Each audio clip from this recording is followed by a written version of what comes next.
Bismillahirrahmanirrahim.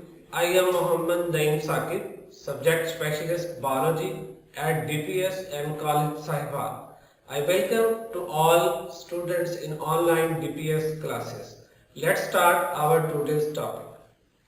Dear students, today we are going to discuss about evolution of nervous system, human nervous system and brain. Brain के तीन parts हैं, fore brain, mid brain और hind brain. आज हम fore brain को discuss करेंगे। Contents of topic, आज के हमारे टॉपिक के जो कंटेंट्स हैं वो ये हैं: evolution of nervous system, comparison between the nervous system of planaria and hydra, human nervous system and four brain. This is evolution of nervous system in animal. What do you mean by evolution of nervous system? Simple nervous system से complex nervous system बनने का जो process है evolution कहलाता है। Let's, अगर हम देखें तो यहाँ पे ये हमें नाइडेरियन एनिमल्स नजर आ रहा है, एक हाइड्रा जिसकी एग्जांपल यहाँ दी गई है। इसके अंदर न्यूरॉन्स का नेटवर्क होता है और ये एक सिंपल नर्वस सिस्टम रखता है जिसको हम डिफ्यूज्ड नर्वस सिस्टम कहते हैं। एवोल्यूशन के प्रोसेस के बाद यहाँ पे हमें एक कॉर्डेट एनिमल नजर आ रहा है जिसके अंदर वेल डिवेलप्ड, वेल ऑर्गेनाइज्ड और कॉम्प्लिकेटिंग नर्वस सिस्टम पाया जाता है। तो सिंपल से ये कॉम्प्लेक्स बनने के दौरान ये सारी की सारी जो हैं वो चेंजेस आई हैं, जो आप लोग डायग्राम के अंदर ऑब्जर्व कर सकते हैं। अब इस सिंपल नर्वस सिस्टम से कॉम्प्लेक्स नर्वस सिस्टम बनने के दौरान ये जितनी चेंजेस आई हैं in different type of animals के अंदर, इस प्रोसेस को हम एवोल्यूशन कहते हैं। और ये एवोल्यूशन किसकी हुई है? नर्वस सिस्टम की हुई है। तो this is evolution of nervous system in animals. Evolution of nervous system, diffused nervous system, cnidarians, इसके एग्जांपल के अंदर hydra, jellyfish and their relatives हैं। Diffuse is the simple type of nervous system which is present in like hydra, jellyfish type animals, while centralized nervous system is more complex and present in complex organisms. Why it is called centralized nervous system? Because it contains brain, spinal cord and nerve cord, which are all highly organized structures and produce a proper coordination in a body. Such type of system is called centralized nervous system, which is present only in complex organism which having complex body. Examples हम इनकी देखें: platyhelminthes to chordates including humans. प्लेटीहेल्मिंथिस के जितने members हैं इन सब के अंदर centralised nervous system पाया जाता है, कॉर्डेट्स के अंदर भी, और कॉर्डेट के अंदर ह्यूमन भी शामिल है। ह्यूमन के अंदर भी well developed organised nervous system पाया जाता है जिसको हम सेंट्रलाइज्ड नर्वस सिस्टम कहते हैं। सिंपल नर्वस सिस्टम के हवाले से हम हाइड्रा को डिस्कस करते हैं। हाइड्रा एक डिप्लोब्लास्टिक स्मॉल एनिमल है। डिप्लोब्लास्टिक मीन्स जिसकी बॉडी जो है दो लेयर्स के ऊपर कंसिस्ट करे, उसको हम डिप्लोब्लास्टिक एनिमल कहते हैं। हाइड्रा और cnidarian is a small animal which is sedentary in its lifestyle. Hydra एक निडेरियन स्मॉल एनिमल है और इसका जो लाइफस्टाइल है ये सेडेंट्री है। सेडेंट्री मीन सेसाइल या स्टेशनरी। ऐसे और एनिमल्स, ये स्मॉल एनिमल अपनी लोकेशन या पोजीशन को चेंज नहीं करते बल्कि एक ही जगह पे अपने आप को फिक्स रखते हैं। तो ऐसा लाइफस्टाइल जो है सेडेंट्री और सेसाइल लाइफस्टाइल कहलाता है। It's nervous system consist of a network of neurons which is present between the ecto and endoderm. There are two layers. Upper layer is called ectoderm and inner layer is called endoderm. Network of neurons present in between ecto and endoderm. Its nervous system consists of network of neurons which is present in between ecto and endoderm. There is no head in this animal, and so there is no centralized nervous system. No head is present in Hydra, so that's why no brain is present in Hydra. So due to missing of brain and nerve cord, its system is a simple system, and it has simple nervous system. So no centralized nervous system is present in Hydra, because centralized nervous system we must contain brain, spinal cord, nerve cord like structures. However, a cluster cell of bodies of neurons forming ganglia can be seen here and there. ताहम इनकी body के अंदर हमें कहीं कहीं ganglia like structures जो हैं वो नजर आते हैं. Ganglia mean cluster of cell bodies of neurons. Neurons की सेल बॉडीज जो हैं ये मिलके क्लस्टर या गुच्छानुमा स्ट्रक्चर्स बनाते हैं. इनको गैंग्लिया कहते हैं, और ये गैंग्लियन लाइक स्ट्रक्चर्स जो हैं ये हाइड्रा के अंदर इनकी बॉडी में पाए जाते हैं. Neurons are so arranged in the network that it is not possible to distinguish them in connected functional types of neurons as in higher animals. इनकी बॉडी के अंदर न्यूरॉन्स का एक जाल बिछा होता है, और ये सारी न्यूरॉन्स जो होती हैं, all neurons are similar in nature. No distinguish in between in such type of neurons. In neurons के दरमियान में कोई फर्क नहीं होता. तो ये एग्जाम्पल जो है वो सिंपल नर्वस सिस्टम की है. वाइल हायर एनिमल्स के अंदर न्यूरॉन्स जो हैं वो डिफरेंशिएटेड होती हैं, like associative neurons, sensory neurons and motor neurons. Such type of differentiated neurons are present in higher animals, while simple type of neurons are nerves which are not differentiated. All are similar in their structure, are present in Hydra, while higher animals contains differentiated or functional type of neurons. There are no sensory, associative neurons and motor neurons are present in Hydra. There are no specialized sense organs in these animals. याद रखें इनके अंदर specialised sense organs नहीं पाए जाते. अगर हम higher animals की बात करें तो higher animals like human beings, इनके अंदर स्किन, टंग, नोज लाइक जो ऑर्गन्स हैं ये सेंस ऑर्गन्स कहलाते हैं, और ये स्पेसिफिक जो है वो काम करते हैं. But in hydra no such type of special type of sense organs are present. When an appropriate stimulus is given, Hydra responds, and almost the whole body of animal responds as a unit. जब भी कोई appropriate stimulus affect करता है hydra के ऊपर, तो hydra की पूरी बॉडी जो है एक सिंगल यूनिट के तौर पर उस स्टिमुलस को रिस्पॉन्ड करती है. ऐसा हायर एनिमल्स के अंदर नहीं होता. हायर एनिमल के अंदर लाइट की बात करें तो लाइट एक स्टिमुलस है. इसको कैप्चर करने के लिए या लाइट को टेक इन करने के लिए आइज होती हैं. आइज के अंदर फोटो रिसेप्टर्स होते हैं जो कि लाइट को डिटेक्ट करते हैं.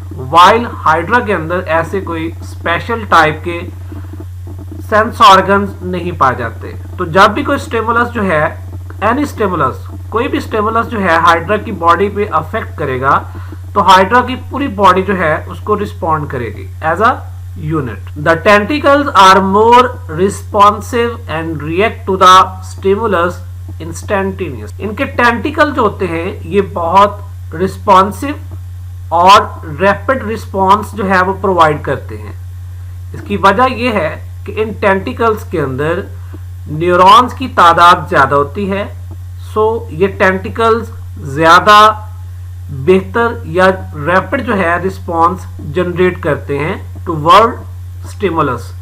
जैसे ही कोई स्टिमुलस असरअंदाज होता है, इफेक्ट करता है, तो टेंटिकल्स इनके फौरन जो हैं वो रिस्पॉन्स जनरेट करते हैं। यही वजह है कि ये टेंटिकल्स ये अपने ऑफेंस और डिफेंस के लिए भी हाइड्रा यूज करता है, जो कि आप फर्स्ट ईयर की क्लास में पढ़ चुके हैं। Planaria, it has centralised nervous system.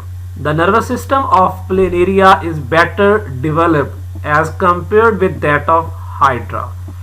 Hydra के साथ अगर हम प्लेनेरिया को कंपेयर करें तो यहाँ पे हमें प्रोमिनेंट फीचर्स नजर आ रही हैं। हाइड्रा के अंदर कोई हेड नहीं है, प्लेनेरिया के अंदर आपको ये डिफरेंशिएशन नजर आ रहा है। ये एंटीरियर रीजन है, ये पोस्टीरियर रीजन है, और एंटीरियर रीजन के अंदर इसका हेड भी है और इसके अंदर बाइलूब लाइक स्ट्रक्चर्स हैं जिन्हें हम गैंग्लिया कहते हैं। यहाँ ये प्लेनेरिया के अंदर ये गैंग्लिया के जो 2 लूब हमें नजर आ रहे हैं, ये बतौर सिंपल ब्रेन काम करते हैं। इसके अलावा इनके अंदर I type special sensory organs भी प्रेजेंट हैं, अदर केमिकल रिसेप्टर्स भी होते हैं, नर्व कार्ड भी प्रेजेंट है। ये तमाम फीचर्स जो हैं ये हायर एनिमल के नर्वस सिस्टम के अंदर पाई जाती हैं। अगर हम हाइड्रा की बात करें तो हाइड्रा के अंदर हमें एक जैसी नर्व्स नजर आ रही हैं। ये सारी नर्व्स जो है ये डिफ्यूज्ड कहलाती हैं, ये सेम एक जैसी ही कहलाती हैं। इनके अंदर आपको कहीं कहीं ये गैंग्लिया स्ट्रक्चर्स नजर आ रहे हैं, सेल बॉडीज के क्लस्टर्स नजर आ रहे हैं, इन्हें हम गैंग्लिया कहते हैं। यही इनकी एक एडवांस फीचर है हाइड्रा की। तो हाइड्रा के अंदर न्यूरॉन्स के साथ साथ गैंग्लिया भी प्रेजेंट होते हैं, जबकि प्लेनेरिया के अंदर सेंट्रलाइज्ड नर्वस सिस्टम पाया जाता है। हाइड्रा के अंदर सिंपल नर्वस सिस्टम जो है प्रेजेंट होता है। Comparison between planaria and hydra, that is important long question. Sometime examiner जो है वो कंपैरिजन दोनों के दरमियान में पूछ लेता है, और सम टाइम जो है एवोल्यूशन ऑफ नर्वस सिस्टम पे नोट पूछ लेता है। इसके अंदर से शॉर्ट आंसर्स भी बनते हैं, वो भी हम देखते जा रहे हैं। तो सबसे पहले हम प्लेनेरिया को डिस्कस करते हैं। There is a beginning of centralised nervous system. इसका well developed centralised nervous system तो नहीं होता प्लेनेरिया के अंदर, लेकिन ये सेंट्रलाइज्ड नर्वस सिस्टम की तरह काम जरूर होता है। सेंट्रलाइज्ड नर्वस सिस्टम बनने का आगाज आप कह सकते हैं कि हुआ है प्लेनेरिया के अंदर। सिंपल ब्रेन का होना, नर्व कार्ड का होना, ये चीजें जो हैं ये बताती हैं कि इनके अंदर सेंट्रलाइज्ड नर्वस सिस्टम टाइप कोई सिस्टम मौजूद होता है। In the anterior brain region of the body of planaria there is a bilobe mass composed of 2 ganglia. आप लोग डायग्राम के अंदर देख चुके हैं, प्लेनेरिया का जो एंटीरियर रीजन है वहां पे 2 बाइलूब लाइक स्ट्रक्चर्स नजर आ रहे हैं जिन्हें हम गैंग्लिया कहते हैं, और ये सिंपल ब्रेन के तौर पर जो है वो काम करते। This act as brain or a centralised collection of neurons. ये सिंपल ब्रेन के तौर पर काम करते हैं। ये बाइलूब जो मैस जिन्हें हम गैंग्लिया कहते हैं, which act as a type of simple brain. और यहाँ पे ये चीज भी आपने याद रखनी है कि यहाँ पे हायर एनिमल्स की तरह इनके अंदर एसोसिएटिव न्यूरॉन्स भी प्रेजेंट होते हैं। This receives and send impulses from and to different parts of body. अब ये जो सिंपल ब्रेन है बॉडी के अंदर से आने वाली नर्व इम्पल्सेस को रिसीव करता है और फिर इन इम्पल्सेस को बॉडी के डिफरेंट पार्ट्स में सेंड कर देता है। There is no such concentration of neurons are coordinating center in hydra। Hydra के अंदर कोई ऐसा सिस्टम नहीं पाया जाता लाइक प्लेनेरिया। यहाँ पे कोऑर्डिनेशन के लिए कोऑर्डिनेटर प्रेजेंट नहीं होता, क्योंकि इसके अंदर हेड नहीं है प्रॉपर, इसकी डिवीजन नहीं होती। सो कोऑर्डिनेशन के लिए कोऑर्डिनेटर यहाँ पे अवेलेबल नहीं होता। यहाँ हाइड्रा के अंदर सिंपल नेटवर्क ऑफ न्यूरॉन्स जो हैं वो प्रेजेंट होती है। There is differentiation of neurons into sensory, associative and motor neurons. ये हम पहले डिस्कस कर चुके हैं। इनके अंदर सेंसरी, एसोसिएटिव और मोटर न्यूरॉन्स प्रेजेंट होती हैं like higher animals. In planaria, associative neurons are present in the brain and longitudinal nerves। Planaria के अंदर एसोसिएटिव जो न्यूरॉन्स हैं ये ब्रेन के अंदर भी और लॉन्गिट्यूडनल नर्व्स के अंदर भी ये पाई जाती हैं लाइक हायर एनिमल्स। ये वाला करेक्टर भी जो है ये शो करता है कि ऐसी कैरेक्टरिस्टिक जो हैं हायर एनिमल्स के नर्वस सिस्टम के अंदर पाई जाती हैं। Sensory neurons carry impulses to brain और nerves and motor neurons carry impulse from central nervous system to different parts of the body. ये भी हम डिस्कस कर चुके हैं कि सेंसरी न्यूरॉन्स होती हैं, ये पैगाम पूरी बॉडी के अंदर से कलेक्ट करके ब्रेन की तरफ लेकर जाती हैं और ब्रेन से जो वापस आने वाली नर्व इम्पल्स होती हैं ये मोटर न्यूरॉन्स के थ्रू बॉडी के डिफरेंट पार्ट्स तक पहुंचाई जाती हैं। हाइड्रा को अगर हम देखें तो there is no differentiation of neurons like associative, motor and sensory neurons. In planaria at the anterior region, sense organs in the form of eyes and chemoreceptors are also present. आप diagram देख चुके हैं कि planaria का जो anterior reason है वो बड़ा प्रोमिनेंट है और वहां पे आपने आईज को भी देखा है which act as a sensory organs. Chemoreceptors are also present which detect the different type of chemicals. While in Hydra, there are no specialized sensory organs are present in Hydra. The receptor cells sensitive to pressure and touch are present in Planaria. Planaria के अंदर एक और advance feature हमें नजर आ रही है कि इनके अंदर प्रेशर और टच को फील करने के लिए या प्रेशर और टच को डिटेक्ट करने के रिसेप्टर्स भी प्लेनेरिया के अंदर मौजूद होते हैं। There are no specialized sensory cells in Hydra. Clear? हम पहले भी डिस्कस कर चुके हैं। तो there are definite nerves longitudinal and lateral in planaria. Planaria के अंदर definite nerves होती हैं like higher animals longitudinal nerves का होना, lateral nerves का होना और इसके अलावा इसके अंदर peripheral nerves भी पाई जाती हैं जो कि पूरी प्लेनेरिया की बॉडी के अंदर स्कैटर्ड होती हैं। तो ये वाले जो कैरेक्टर्स हैं प्रेजेंस ऑफ लॉन्गिट्यूडनल नर्व का होना और लेटरल नर्व्स का होना ये भी हायर एनिमल्स की तरह का एक कैरेक्टर हमें प्लेनेरिया में नजर आता है। लॉन्गिट्यूडनल का मतलब क्या है? बॉडी की लेंथ के साथ साथ चलते हैं, ये ओरिजिनेट होते हैं फ्रॉम द ब्रेन और लेटरली बॉडी के साथ या बॉडी के जो है जो साइड्स होती हैं उनके साथ जो है इनके नर्व कॉर्ड जो होते हैं ये रन करते हैं। There are no nerves in Hydra. Hydra के अंदर ऐसी कोई nerves मौजूद नहीं होती। In Planaria, in addition to superficial nerve net just below the epidermis, there is a deeper plexus embedded in parenchyma. Hydra की बात करें तो इनकी सुपरफिशियल नर्व नेट प्रेजेंट होता है। दोनों के अंदर ये कॉमन चीज है। सुपरफिशियल का मतलब होता है जो अपर इसकी जो दोनों की सरफेसेस होती हैं अपर सरफेस के ऊपर न्यूरॉन्स का नेटवर्क जो है वो नजर आता है जिसको हम सुपरफिशियल नर्व नेट कहते हैं। लेकिन प्लेनेरिया के अंदर ये एक चीज डिफरेंट है जो कि हाइड्रा के अंदर नहीं है, डीपर प्लेक्सस का होना। और ये डीपर जो प्लेक्सस हैं डीप यानी कि एपिडर्मस की जो डीप आप कह सकते हैं कि पोजीशन है वहां पे न्यूरॉन्स का जाल होता है, पैरेन्काइमा के अंदर जो है वो एम्बेडेड होता है। प्लेक्सस जो है वो जाल को कहते हैं, नेट को कहते हैं। तो network of neurons are also present in deep epidermis which are embedded in parenchyma only present in planaria, while such type of deeper plexus are not embedded in parenchyma in Hydra like simple animals. Nervous system is most advanced, complex and organized system present in a human body. It consists of central nervous system. Central nervous system जो है वो consist करता है दो इसके main parts हैं, brain और spinal cord. Peripheral nervous system जो है ये न्यूरॉन्स और नर्व्स पे ये कंसिस्ट करता है। पूरी बॉडी के अंदर न्यूरॉन्स और नर्व्स जो होती हैं ये मिलके सिस्टम बनाती हैं जिसको हम पेरिफेरल नर्वस सिस्टम कहते हैं। वाइल जो सीएनएस है ये दो मेन पार्ट पे कंसिस्ट करता है। ये दो इसके मेन ऑर्गन्स होते हैं, ब्रेन और spinal cord. Let's sensory division और motor division. Sensory division mean क्या है? अफेरेंट मीन्स बॉडी के अंदर से नर्व इम्पल्स को सेंसरी न्यूरॉन्स के थ्रू ब्रेन की तरफ लेके जाना अफेरेंट कहलाता है।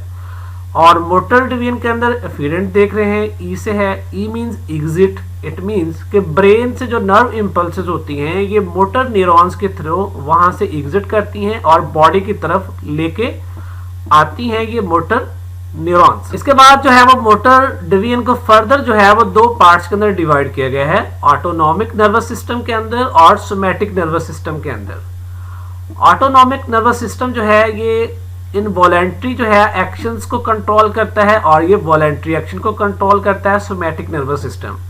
वॉलेंट्री मींस जो हमारी विल या हमारी डिजायर या जिसमें हमारी मर्जी शामिल होती है या हम अपनी मर्जी से जो काम करते हैं वो स्केलेटल मसल्स हैं, यानी हमारा आर्म की मूवमेंट, लेग्स मूवमेंट, ये स्केलेटल मसल्स हैं और ये हम अपनी मर्जी से करते हैं। While smooth muscles, glands, cardiac muscles ये इनवॉलेंट्री एक्शन शो कर रहे हैं, ये इनवॉलेंट्री तौर पे काम करते हैं, इनमें हमारी मर्जी जो है या हमारी विल जो है वो शामिल नहीं होती।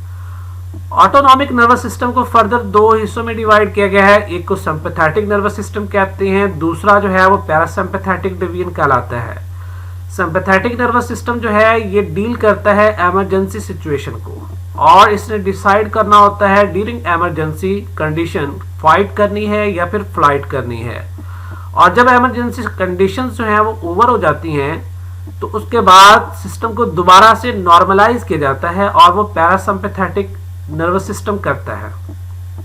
दोबारा जो है वो एक्टिविटीज बॉडी की जो है वो रूटीन में आ जाती हैं, ये आप प्रीवियस क्लासेस के अंदर डिस्कस कर चुके हैं। What is central nervous system? The central nervous system consist of brain and spinal cord which are both protected in 3 ways. Central nervous system के दो मेन ऑर्गन्स हैं, ब्रेन और स्पाइनल कॉर्ड। इनको 3 डिफरेंट वे में protect किया जाता है। First cranium, that is also short question, what is cranium, which is the part of skull। skull हम अपनी खोपड़ी को कहते हैं, एक्चुअली ये मजबूत 3 हड्डियों से बना हुआ स्ट्रक्चर होता है। protects the brain and neural arches of vertebra of vertebral column, protect the spinal cord। Spinal cord की बात करें तो उनके अंदर न्यूरल आर्चेस होती हैं जो कि वर्टिब्रल कॉलम के साथ मिलके स्पाइनल कॉर्ड को प्रोटेक्ट करती हैं। The brain and spinal cord are also protected by triple layers of meninges। First हमने क्रेनियम को डिस्कस किया कि ये ब्रेन और स्पाइनल कॉर्ड को प्रोटेक्ट करते हैं। क्रेनियम जो है ये ब्रेन को प्रोटेक्ट करता है, न्यूरल आर्चेस जो होती हैं ये प्रोटेक्ट करती हैं स्पाइनल कॉर्ड को। मेनिंजेस जो है ये क्या है, ये मेम्ब्रेन लाइक स्ट्रक्चर्स होते हैं। ये मेम्ब्रेन लाइक जो स्ट्रक्चर्स हैं ये ब्रेन और स्पाइनल कॉर्ड को प्रोटेक्शन देते हैं। 3 मेनिंजेस की लेयर्स होती हैं, first is dura mater and second is arachnoid and third one is पिया मैटर। जो अपर लेयर है ड्यूरा मैटर ये स्कल के साथ अटैच होती है और ये हार्ड होती है। पिया मैटर जो है ये ब्रेन के जो सेल्स हैं उनके साथ ये अटैच होती है। इन दोनों के दरमियान में अरेक्नॉइड है, अरेक्नॉइड और पिया मैटर के दरमियान में सेरिब्रोस्पाइनल फ्लूइड भी होता है। What is cerebrospinal fluid? Write its function, similar in composition to blood plasma, bathes the neurons of brain and spinal cord and it give protection against bumps and jolts। इसकी chemical composition जो है वो plasma की तरह होती है और ये न्यूरॉन्स को बात करता है और ये झटके हचकोले जो हैं इनसे न्यूरॉन्स को प्रोटेक्ट करता है। इसके अलावा सेरिब्रोस्पाइनल फ्लूइड ऑक्सीजन प्रोवाइड करता है न्यूरॉन सेल्स को, न्यूट्रिशन जो है वो प्रोवाइड करता है और मेटाबॉलिक जो वेस्टेज होती हैं उनको सेरिब्रोस्पाइनल फ्लूइड के थ्रू रिमूव भी किया जाता है। Both brain and spinal cord are hollow in structure. The spinal cord has central canal and brain has many cavities called ventricles. Spinal cord के अंदर एक लॉन्ग कैनाल होती है जिसे सेंट्रल कैनाल कहते हैं, जिसके अंदर सेरिब्रोस्पाइनल फ्लूइड होता है, और ब्रेन के अंदर डिफरेंट कैविटीज होती हैं, इन्हें वेंट्रिकल्स भी कहते हैं। इनके अंदर सेरिब्रोस्पाइनल फ्लूइड होता है which is also present between the meninges. आप डायग्राम में देख सकते हैं, ये ऊपर स्कल है, ये फ्लूइड आ गया जी ब्रेन के दरमियान में, ये मेनिंजेस है, मेनिंजेस के दरमियान में भी फ्लूइड होता है, क्लियर। और ventricles regarding brain are filled with cerebrospinal fluid. इस तरह ये आपको स्पाइनल कॉर्ड नजर आ रहा है, इसके अंदर लॉन्ग कैनाल होती है which is filled by cerebrospinal fluid. अब हम डिस्कस करते हैं जी ब्रेन के बारे में। ह्यूमन ब्रेन के बारे में कुछ दिलचस्प मालूमात। पहली, इसका जो वेट है, वजन, वो तकरीबन 1.5 kg के राउंड अबाउट होता है, अप्रोक्सीमेटली 1.5 kg होता है। सेकंड, अगर हम बाई वेट बात करें तो इसका जो वजन है ये मेल्स में ज्यादा होता है, फीमेल्स में इसका जो वेट है वो कम होता है। लेकिन जो शार्पनेस है वो फीमेल्स में ज्यादा होती है, ज्यादा जो तेज होती हैं वो फीमेल्स होती हैं। बाय वेटेज अगर वजन देखा जाए तो वो मेल्स के अंदर इसका वजन ज्यादा होता है। इसके बाद बॉडी के अंदर जो ऑक्सीजन हम इनटेक करते हैं उसका 20% जो है ये यूज करते हैं। ये भी याद रखना है कि हमारी पूरी बॉडी के अंदर सबसे ज्यादा जो फैट है वो ब्रेन के अंदर पाई जाती है। क्लियर? इसके बाद अब हम डिस्कस करते हैं जी ब्रेन के डिफरेंट पार्ट्स। फर्स्ट जो है वो फोर ब्रेन है, ये सबसे बड़ा पार्ट है और इस पार्ट को फर्दर फोर ब्रेन को डिवाइड किया गया है into 3 parts, thalamus, limbic system और सेरिब्रम के अंदर। First thalamus. Thalamus carry the sensory information to the limbic system and cerebrum. याद रहे कि थैलेमस जो है ये सेंसरी इंफॉर्मेशन को कलेक्ट करने वाला सेंटर भी कहलाता है। हमारी बॉडी के अंदर से जितनी भी सेंसरी इंफॉर्मेशंस होती हैं तो सेंसरी न्यूरॉन्स ये थैलेमस उनको रिसीव करता है। उसके बाद ये आगे रिलेटेड जो ऑफिस होते हैं, जो रिलेटेड इनकी प्लेसेस होती हैं लाइक इन लिम्बिक सिस्टम, वहां पे सेंड करेगा। और जो रिलेटेड जो इनके ऑफिस अगर सेरिब्रम के अंदर हैं तो वहां पे इन इंपल्सेस को सेंड करेगा। ये थैलेमस का काम है, सेंसरी इंफॉर्मेशंस को रिसीव करना और फिर लिम्बिक और सेरिब्रल टाइप जो सिस्टम के इस पार्ट्स के हिस्से हैं उनके अंदर रिलेटेड जो ऑफिसेज हैं उनको सेंड करना। The information include sensory input from auditory and visual pathways from the skin and from with in the body. Particularly auditory और विजुअल पाथवे जो है वो इनके अंदर बनते हैं और स्किन से आने वाली इंफॉर्मेशन को भी ये कलेक्ट करता है और रिलेटेड सेंटर को सेंड कर देता है।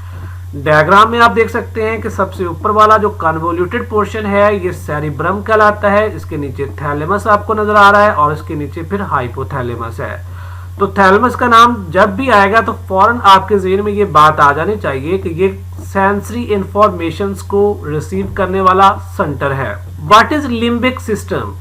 The limbic system is located in an arc between the thalamus and cerebrum. ये थैलेमस और सेरिब्रम को कनेक्ट करता है। लेट्स अगर आप ये डायग्राम के अंदर देखें तो ये आपको एक आर्क या एक मुड़ा हुआ रास्ता नजर आ रहा है। ये रास्ता जो मुड़ा हुआ है ये क्या करता है, ये थैलेमस और सेरिब्रम को कनेक्ट करता है। इसको हम लिम्बिक सिस्टम कहते हैं। ये मुड़ा हुआ रास्ता जो कि थैलेमस और सेरिब्रम के दरमियान में लिंक पैदा करता है, इसको हम लिम्बिक सिस्टम कहते हैं। The limbic system works together to produce our most basic and primitive emotions, drives and behaviors including fear, rage, tranquility, hunger, thirst, pleasure and sexual responses. ये number of activities हैं which are controlled by the limbic system. Particularly ये emotions को control करता है, हमारे mood को, हमारे जज्बात को ये control करता है। बिहेवियर मूड को कहते हैं, कैसा है हमारा मूड, अच्छा है बुरा है।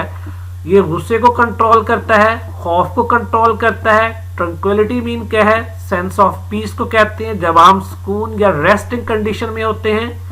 भूख को ये कंट्रोल करता है, प्यास को, खुशगवार मूड को और सेक्सुअल रिस्पॉन्सेस को ये क्या करता है, कंट्रोल करता है लिम्बिक सिस्टम। इसके साथ साथ लिम्बिक सिस्टम में कुछ पोर्शन जो है ऐसा भी होता है जो कि मेमोरी बनाने में इन्वॉल्व होता है। मेमोरी जो है, याददाश्त भी इसके अंदर जो है वो बनती है या आप कह लें स्टोर होती है। अब हम लिम्बिक सिस्टम के डिफरेंट पार्ट्स को डिस्कस करेंगे और ये जितने ओवरऑल ऊपर फंक्शंस इसके दिए गए हैं ये आगे डिवाइड हो जाएंगे into different parts of limbic system. और अब हम देखते हैं कि कौन सा लिम्बिक सिस्टम का पार्ट जो है वो क्या करता है। Limbic system is further divided into hypothalamus, amygdala and hippocampus. अब हम इनके फंक्शंस देखते हैं। First, hypothalamus. हाइपोथैलेमस का नाम सुनते ही आपके ज़हन में आ गया होगा कि ये तो हमने प्रीवियस चैप्टर के अंदर पढ़ा था, होम्योस्टेसिस के अंदर, जहां पे आपने पढ़ा था कि ये सेट पॉइंट जो है वो बनाता है बॉडी के टेम्परेचर को आइडियलाइज या एक 37 सेल्सियस जो है उसके ऊपर जो है उसको मेंटेन करने की कोशिश करता है। इसके अलावा आपने फंक्शंस ऑफ नेफ्रॉन के अंदर इसका रोल जो है वो डिस्कस किया होगा। आपने स्टडी किया होगा कि इससे डिफरेंट रिलीजिंग होने वाले जो हार्मोन्स हैं वो नेफ्रॉन की फंक्शंस को क्या करते हैं, कंट्रोल करते हैं। लेट्स अब हम देखते हैं the hypothalamus through its hormone production and neural connections act as a major coordinating center controlling body temperature, जो कि हम डिस्कस कर चुके हैं। सेट पॉइंट इन हाइपोथैलेमस के अंदर होता है 37 सेल्सियस। हंगर को ये कंट्रोल करता है। जब ब्लड के अंदर ग्लूकोज का लेवल कम हो जाता है तो इससे पैदा होने वाले जो डिफरेंट हार्मोन्स हैं वो सेंसेशन पैदा करते हैं, जिसे हम हंगर सेंसेशन कहते हैं, और हमें खाने का एहसास होता है। और फीमेल्स के अंदर मेंस्ट्रुअल साइकिल को ये कंट्रोल करता है, वाटर बैलेंस को कंट्रोल करता है। फंक्शंस ऑफ नेफ्रॉन के अंदर हम पढ़ चुके हैं कि इससे रिलीज होने वाले हार्मोन जो हैं कैसे इन्वॉल्व होते हैं वाटर बैलेंसिंग के अंदर। स्लीप वेक साइकिल को ये कंट्रोल करता है, हमारे उठने सोने का जो साइकिल है उसको ये क्या करता है, प्रॉपर्ली देखता है। इसके अलावा आपने ये भी याद रखना है कि हाइपोथैलेमस ये नर्वस सिस्टम और एंडोक्राइन सिस्टम को भी एक दूसरे के साथ जोड़ता है। What is amygdala and write the functions of hippocampus? The amygdala clusters of neurons को कहते हैं। Cluster of neurons produce sensation of pleasure, punishment or sexual arousal when stimulated. जब कोई स्टिमुलेट इफेक्ट करेगा या कोई स्टिमुलस जो है वो ऐसा असरअंदाज होता है तो ये प्रॉपर उसको रिस्पॉन्स जो है वो देता है। अमेग्डाला का नाम जब भी आए तो आपने याद रखना है कि ये सेंसेशन प्रोड्यूस करता है, like pleasure, punishment. It is also involve in the feeling of fear and dread. ये खौफ, डर और गुस्से को भी कंट्रोल करता है। ऐसी फीलिंग्स भी ये बनाता है अकॉर्डिंग टू सिचुएशन। अगर हम अमेग्डाला को बॉडी के अंदर से रिमूव कर दें, it means remove from the brain, तो रिलेटेड जो पर्सन है उसके अंदर सेंसेशंस खत्म हो जाएंगी। खास तौर पे अगर फियर खत्म हो जाए क्या होगा, वो तो बड़ा बहादुर ब्रेव मैन बन जाएगा। बिल्कुल उसके अंदर खौफ, डर जो है वो बिल्कुल खत्म हो जाएगा। बट इसका एक डीमेरिट भी है कि जब खौफ जो है उसका खत्म हो जाएगा तो वो तो कहीं भी ऊंचाई से ऊपर जो है वो छलांग भी लगा सकता है, नहर के अंदर कूद भी सकता है। ऐसा कर सकता है ना, क्योंकि उसके अंदर जो है वो फियर खत्म हो जाएगा। तो ये इसका डीमेरिट है। Hippocampus plays an important role in the formation of long term memory and this is required for learning. इसका ताल्लुक मेमोरी बनाने से और लॉन्ग टर्म ये मेमोरी बनाता है। यही वजह है कि लर्निंग का जो प्रोसेस है उसके दौरान जो भी हम सीखते हैं, जो हमारी लर्निंग होती है, उसको ये स्टोर कर लेता है। डायग्राम में आप देख सकते हैं कि ये अमेग्डाला है और ये हिप्पोकैम्पस है। What is cerebrum?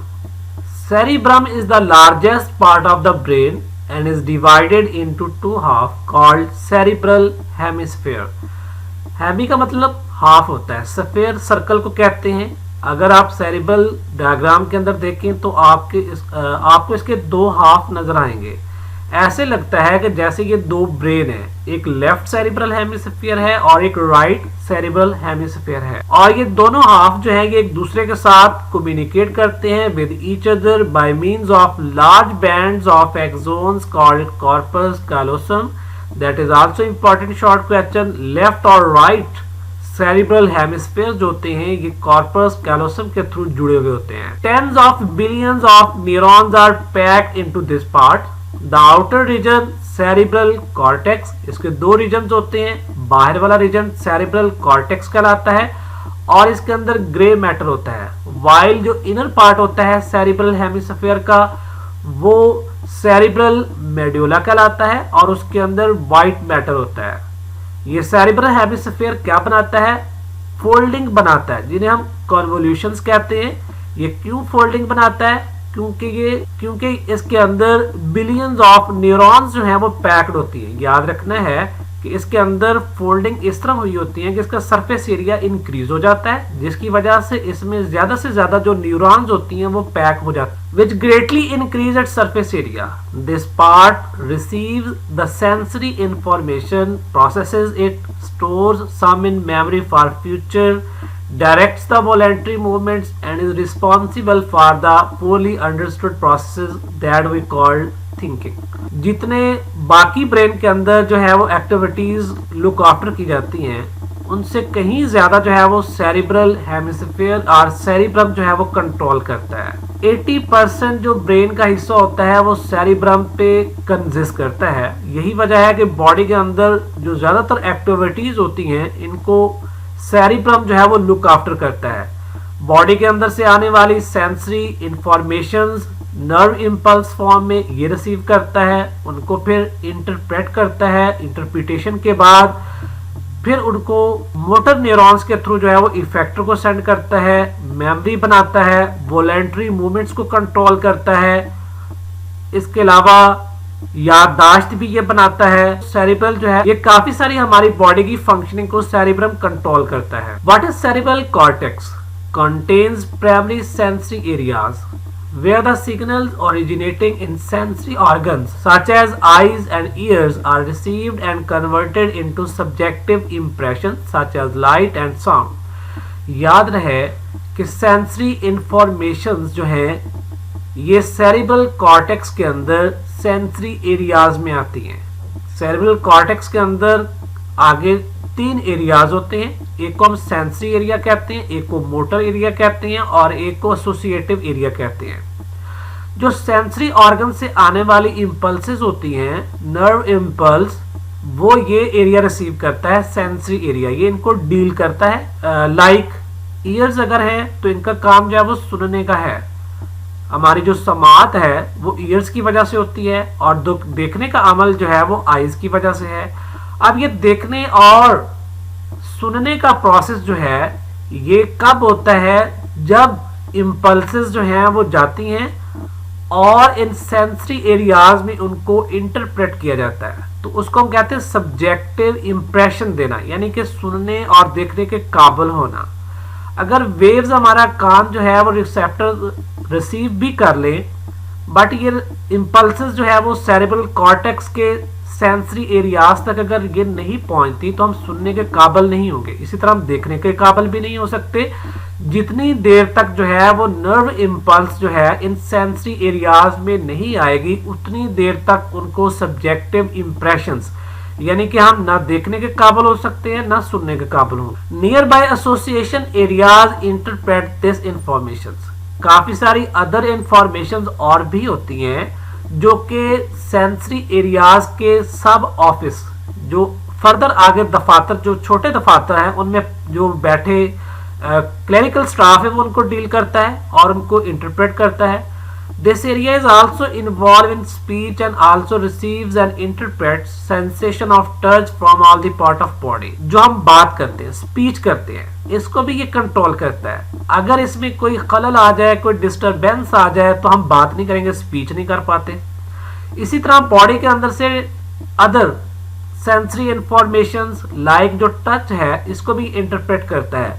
हमारी बॉडी के ऊपर इवन कुछ स्मॉल इंसेक्ट्स भी आके टच करता है तो हमें फौरन पता चल जाता है। This area is also a centre for sending impulses to voluntary muscles controlling movement. याद रहे कि ये अब मोटर एरियाज की ही बात कर रहे हैं। बिल्कुल, इनके अंदर जो है वो 2 एरियाज होते हैं, एक को प्री मोटर एरिया कहते हैं और एक मोटर एरिया कहलाता है। जो प्री मोटर एरिया होता है वो इनवॉलेंट्री एक्शन को कंट्रोल करता है और जो मोटर एरियाज होते हैं ये वॉलेंट्री मसल्स को कंट्रोल करते हैं। ये हम पढ़ चुके हैं, डिस्कस कर चुके हैं वॉलेंट्री और इनवॉलेंट्री मसल्स एक्शन को। This is also involve in intelligence, reasoning, judgement. ये बड़े इंपॉर्टेंट जो है वो फंक्शंस हैं। हमारी जहानत, हम जो एक रीजन के साथ बात करते हैं, जजमेंट करते हैं, एनालिसिस करते हैं, प्लानिंग करते हैं, ये सारे प्रोसेसेस जो हैं इसके अंदर देखे जाते हैं। Left cerebral hemisphere control the right side of body and right cerebral hemisphere control the left side of body. ये देखिए डायग्राम में आपको ये दो हाफ नजर आ रहे हैं, राइट और लेफ्ट। लेफ्ट वाला जो है राइट साइड की बॉडी एक्टिविटीज को कंट्रोल करता है, और इन दोनों के दरमियान में जो जंक्शन है वो क्या कहलाता है, कॉर्पस कैलोसम कहलाता है। कॉर्पस कैलोसम क्या चीज है? Callosum is a band of white matter connecting left and right cerebral hemispheres. यहाँ पे हमारा टॉपिक खत्म होता है। अब हम रिकैपिटुलेशन की तरफ चलते हैं। आज हमने क्या क्या डिस्कस किया?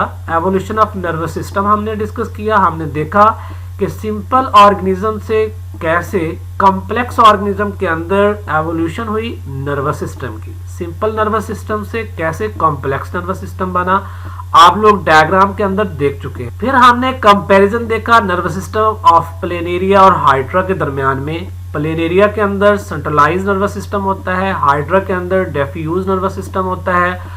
प्लेनेरिया के अंदर सेंसरी, मोटर और इंटर न्यूरॉन्स होती हैं, इनके अंदर हाइड्रा में ऐसी न्यूरॉन्स नहीं होती। यहाँ पे नेट एक न्यूरॉन्स का होता है जिसको हम डिफरेंशिएट नहीं कर सकते। प्लेनेरिया के अंदर प्रॉपर हेड होता है, इसका एंटीरियर रीजन होता है जिसके अंदर सिंपल ब्रेन पड़ा हुआ है। इसके अलावा सेंसरी ऑर्गन्स होते हैं लाइक आईज, कीमो रिसेप्टर्स होते हैं, और नर्व कॉर्ड होता है जो इसको सेंट्रलाइज नर्वस सिस्टम इसमें बनाता है। सेंट्रलाइज नर्वस सिस्टम जो है वो प्लेनेरिया के अंदर ये सारी चीजें बनाने के लिए मौजूद होती है। हाइड्रा के अंदर कुछ ऐसा नहीं होता, सिवाय क्लस्टर ऑफ सेल बॉडीज जो है वो इसकी बॉडी में प्रेजेंट होती हैं, जिन्हें हम गैंग्लिया कहते हैं। हाइड्रा का जो लाइफस्टाइल होता है ये सेडेंटरी लाइफस्टाइल रखता है। अकॉर्डिंग टू देयर एक्टिविटीज ये की जगह पे अपने आप को फिक्स रखता है, मूवमेंट या लोकोमोशन शो नहीं करता। ये एक डिप्लोब्लास्टिक जो है वो स्मॉल एनिमल है हाइड्रा। प्लेनेरिया की बात करें तो planaria is the more active और having more advance type of nervous system. इसके बाद हमने ह्यूमन नर्वस सिस्टम को डिस्कस किया। इसके अंदर हमने सीएनएस और पीएनएस को डिस्कस किया। सीएनएस कंसिस्ट करता है ब्रेन और स्पाइनल कॉर्ड के ऊपर, पीएनएस कंसिस्ट करता है पूरी बॉडी के अंदर जितनी भी न्यूरॉन्स और नर्व्स हैं जो बॉडी के डिफरेंट पार्ट्स के अंदर स्कैटर्ड है, उन सबको हम पेरिफेरल नर्वस सिस्टम कहते हैं कि वो मिलके पेरिफेरल नर्वस सिस्टम बनाती है। फिर उस पेरिफेरल नर्वस सिस्टम में आगे हमने सीएनएस देखी डिवीजन, सेंसरी डिवीजन और मोटर डिवीजन। फिर मोटर डिवीजन को फर्दर जो है वो ऑटोनॉमिक और सोमैटिक नर्वस सिस्टम, फिर सिंपैथेटिक और पैरासिम्पैथेटिक नर्वस सिस्टम को हमने डिफाइन किया। एक्सप्लेनेशन के अंदर हमने सीएनएस को देखा कि सेंट्रल नर्वस सिस्टम ब्रेन और स्पाइनल कॉर्ड पे कंसिस्ट करता है। ब्रेन और स्पाइनल कॉर्ड को प्रोटेक्ट 3 वे में किया गया है।